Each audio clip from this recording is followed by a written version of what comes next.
Guys আসসালামু আলাইকুম। আমি এই মুহূর্তে দাঁড়িয়ে আছি আবদুল্লাপুর যে কাঁচা বাজার যে আড়ত রয়েছে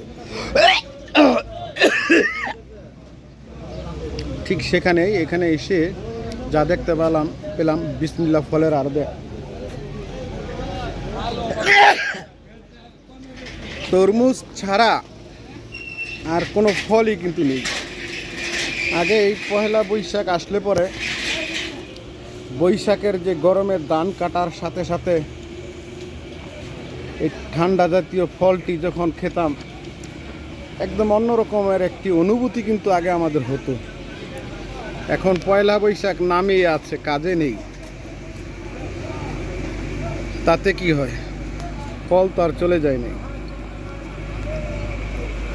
হাজার হাজার তরমুজ কিন্তু এই মুহূর্তে এই আড়তে।